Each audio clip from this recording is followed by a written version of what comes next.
ሰላም ጤና ፍቅር በያላችሁበት ይድረሳችሁ ውድ የብላክ ላይን ሚዲያ ቤተሰቦቻችን በተሰሟቸው እናንተን ይመጥናሉ ብለን ያሰብናቸውን መረጃዎች ይዘን መጥተናል። መረጃው ለብዙዎች እንዲዳረስ ቪዲዮን ላይክ በማድረግ ማየት እንድትጀምሩ እያሳሰብን በቅድሚያ አርዕስተ ዜና። የአማራ ፋኖ ብሔራዊ ኃይል ምስራቅ አማራ ቀጠና ሚኒሊክ እዝ 3ኛ ቀኑን በያዘው ዘመቻ አርበኛ አደማሊ ወይም አባናደው በድል ታጅቦ ቀጥሏል ሲል ሚኒሊክ እዝ አሳውቋል። በቀዳሚነት እንመለከተዋለን። የበላይ ዘለቀ እዝና የቴዎድሮስ እዝ ደብረ ማርቆስ ከተማ በመግባትና በተለያዩ ግንባሮች ጥቃት ፈጽመዋል ተባለ። በዝርዝር እናየዋለን። የአፋባሃ ደቡብ አማራ ቀጠና አሳምነው እዝ አጼ ዘርዓ ያዕቆብ አንደኛ ኮር በጠላት እየወሰደ ያለውን እርምጃ አጠናክሮ ቀጥሏል ተባለ። እናስደምጣችኋለን። ቃል በተግባር ለአንድነት ሲባል የምናስቀምጠው ቅድመ ሁኔታ የለም ሲል የወለጋ ክፍለ ሀገር ቢዛሞ እዝ አፋባሃን በይፋ መቀላቀሉን ገለጸ። ውድ የብላክ ላይን ሚዲያ ቤተሰቦቻችን ለፈጣንና ተአማኒ መረጃ የብላክ ላይን ሚዲያን ቴሌግራም ገጽ ተቀላቀሉንም። የአማራ ፋኖ ብሔራዊ ኃይል ምስራቅ አማራ ቀጠና ሚኒሊክ እዝ 3ኛ ቀኑን በያዘው ዘመቻ አርበኛ አደማሊ ወይም አባናደው በድል ታጅቦ ቀጥሏል ሲልም ሚኒሊክ እዝ አሳውቋል። ሰሜን ወሎ ዞን ላሊበላ ከተማ፣ ጋሸና ከተማና ወልዲያ ከተማ ላይ ከፍተኛ ትንቅንቅ እየተደረገ ነው። ሌሎች ቀጠናዎች በፋኖ ቁጥጥር ስር ገብተዋል። ደቡብ ወሎ ዞን ኩታበር፣ ቦሩ ስላሴ፣ ጉጉፍቱ፣ ኮሬብ፣ ደብረ ዘይት፣ አማራ ሳይንት፣ ጓሜዳ በቁጥጥር ስር የገቡ ሲሆን ሌሎች ቀጠናዎች ላይ ከፍተኛ ትንቅንቅ እየተደረገ ነው ተብሏል። በምስራቅ አማራ ቀጠና ነጻ በወጡ ቦታዎች የአፋባሃ ምስራቅ አማራ ቀጠና ሚኒሊክ እዝ ጸሐፊ ትእዛዝ አክሊሉ ሀብተወልድ ማሰልጠኛ ማዕከል የሰለጠኑ የፖለቲካ መኮንኖችና የእዙ ከፍተኛ አመራሮች ህዝብን የማወያየት ሲቪክ አደረጃጀት የመዘርጋትና ሌሎች አማራዊ የፖለቲካ ስራዎችን እየሰሩ ይገኛሉ ሲል እዙ ገልጿል። በወልዲያ ከተማ ጀነት ወበርና መሃል መቻረኝ ጨምሮ በዙሪያ በሚገኙ አካባቢዎች ከባድ ውጊያ መቀስቀሱን ተከትሎ በከተማዋ የቀሩ የከተማ አስተዳደሩና የዞን አመራሮች ወደ ሐራ ሊሸሹ ሲሞክሩ በሚሊሻ አባላቱ መታገዳቸው ተሰምቷል። ማን ሞቶ ማን ሊተርፍ ነው? ካለቅን ሁላችንም እዚሁ እንለቅ በሚል የሚሊሻ አባላቱ ካድሬዎቹ የትም እንዳይንቀሳቀሱ ማገዳቸውን ምንጮች አረጋግጠዋል። በዚህም ካድሬ አሳፍረው የነበሩ ከ30 በላይ ተሽከርካሪዎች በከተማዋ ፒያሳ ዳቦ ቤቱ ላይ ታግደው ቆመዋል።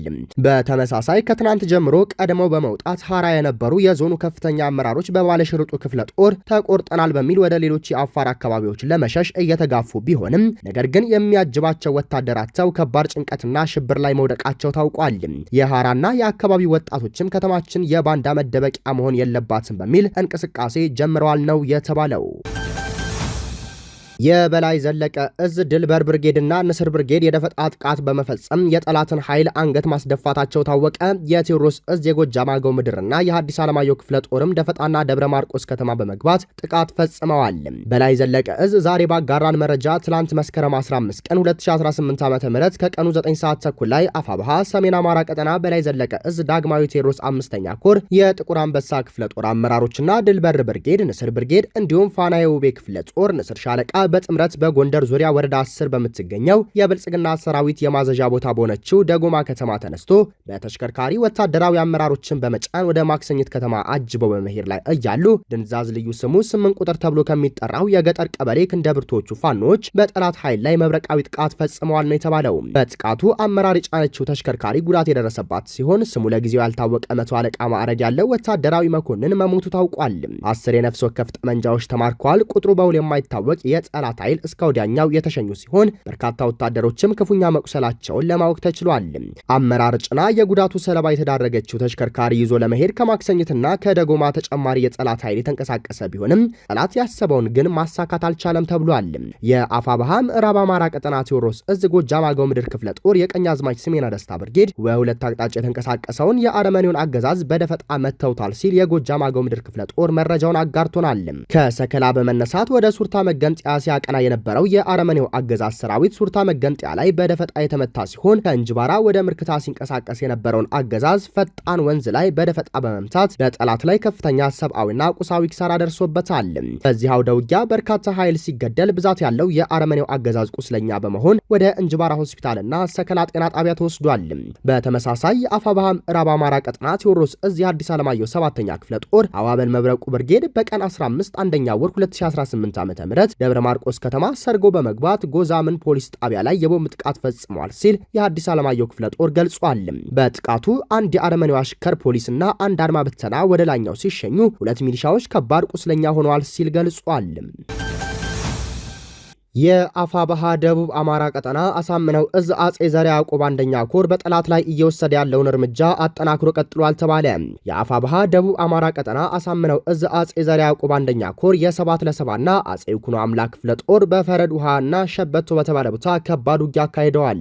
የአጼ ዘርዓ ያዕቆብ አንደኛ ኮር የ7 ለ7 ክፍለ ጦር ቃኞችና ደመላሽ ሻለቃ አንድ ሻምበል በቅንጅት በፈረድ ውሃ ቀበሌ በወሰዱት ኦፕሬሽን ጥምር የአብይ አህመድ ሰራዊት ዱቄት ሆኗል ነው የተባለው። ይህንን ኦፕሬሽን የወሰዱት ነበልባሎቹ የ7 ለ7 ክፍለ ጦር ቃኞችና የደመላሽ ሻለቃ ጠላት ቀጠና ድረስ ዘልቀው በመግባት ነው።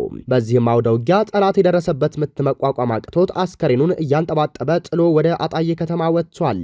በተመሳሳይ የአጼ ይኩኖ አምላክ ክፍለ ጦር ብሩኬ ደምሴ ብርጌድ በአንጾኪያ ገምዛ ወረዳ ሸበቶ ቀበሌ በወሰደው ድንገተኛ መብረቃዊ ጥቃት 100 አለቃን ጨምሮ በርካታ የስርዓቱ ሰራዊት ተደምስሷል።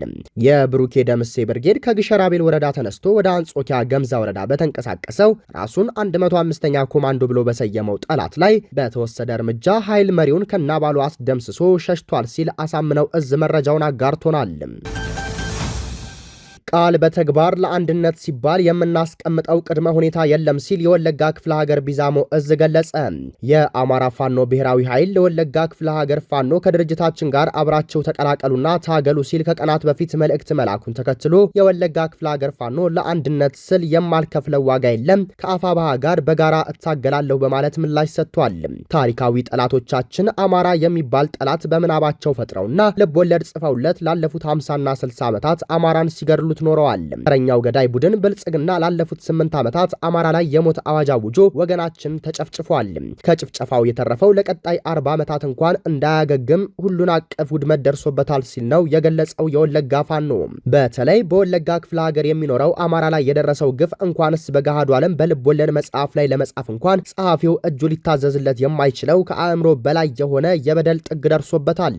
እንኳን ለሰውና ለዱር እንስሳትና ለእጽዋት ህልውና ጥብቅና እንቆማለን የሚሉ የሰብአዊ መብት ተሟጋቾች ባሉበት ዓለም ላይ አማራ ላይ የደረሰውን ስቃይ ሰበር ዜና ብለው መሞታችንን ከማረጋገጥ ባለፈ ምንም አለማድረጋቸውን ስናይ ለአማራ ሞት ይቺ ዓለም ተባባሪ ናት አስብሎናል።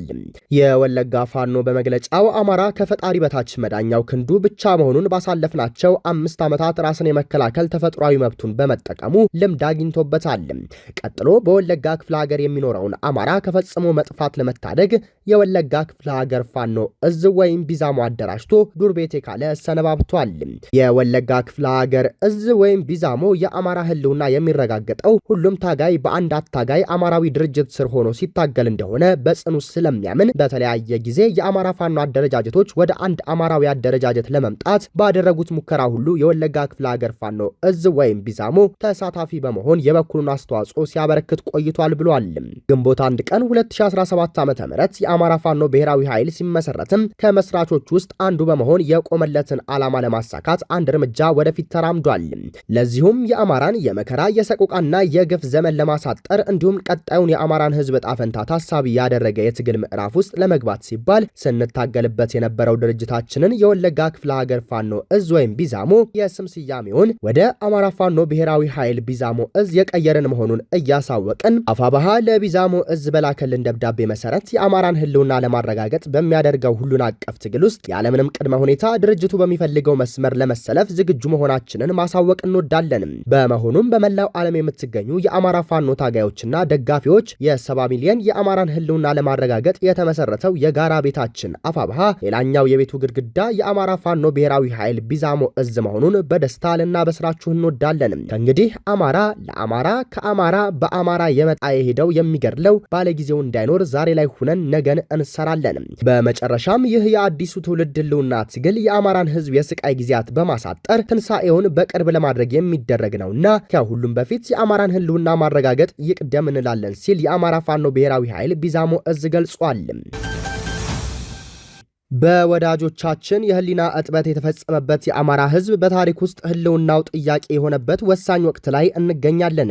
የአማራ ህዝብ ዝም ብሎ የተጨቆነ አይደለም። የአማራ ህዝብ ላይ የተደረገው የዘር ማጥፋት ድርጊት ዝም ተብሎ በስሜታዊነት በደመነፍስ የተደረገም አይደለም። የአማራ ህዝብ የዘር ማጥፋት ድርጊት በጥናት፣ በስሌት፣ በዲፕሎማሲያዊ ተግባቦት፣ በመንግስታዊ ስርዓት የተፈጸመ ድርጊት ነው።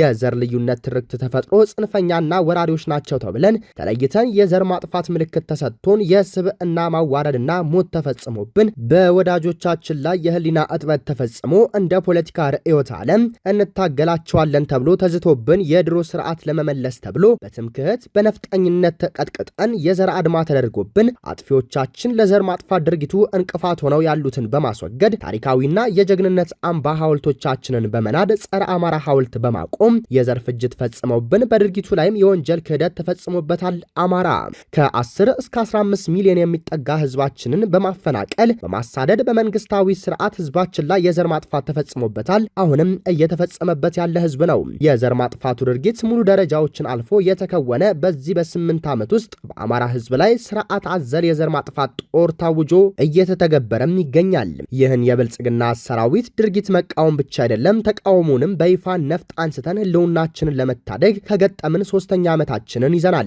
በዚህ የትግል ሂደት ብዙ ታሪካዊ ስራዎች ተሰርተዋል። አሁንም እየተሰራ ይገኛል። በህዝብ ላይ ጦርነት አውጆ እየጨፈጨፈ እያሳደደ ግፍና በደል ኢሰብአዊ ድርጊት እየተፈጸመ ዓለም አቀፍ ትኩረት አለመሰጠቱ ዋናው ምክንያት በወዳጆቻችን ላይም ቀድሞ የህሊና እጥበት መሰራቱ ነው። የአማራ ህዝብ የህልውና ተጋድሎ ብዙ የውስጥና የውጭ ጠላቶችንም ጭምር የምንታገልበት የትግል ሂደት ነው። እንደ አፋብኃ ትግሉ ያገባኛል ያለ ሁሉ መሬት ላይ ስለሚሰሩ ጉዳዮች መሬት ላይ ላለው ባለ ጉዳይ መተው ያስፈልጋል ተብሏል። ውድ የብላክ ላይን ሚዲያ ቤተሰቦቻችን የዕለቱ መረጃችን ይህንን ይመስል ነበር። ቻናሉን ሰብስክራይብ በማድረግ ቤተሰብ ይሁኑን። ለፈጣንና ታማኝ መረጃ የብላክ ላይን ሚዲያ ቴሌግራም ገጽ ዲስክሪፕሽን ላይ ስለሚገኝ ተቀላቀሉን። ሰናይ ጊዜ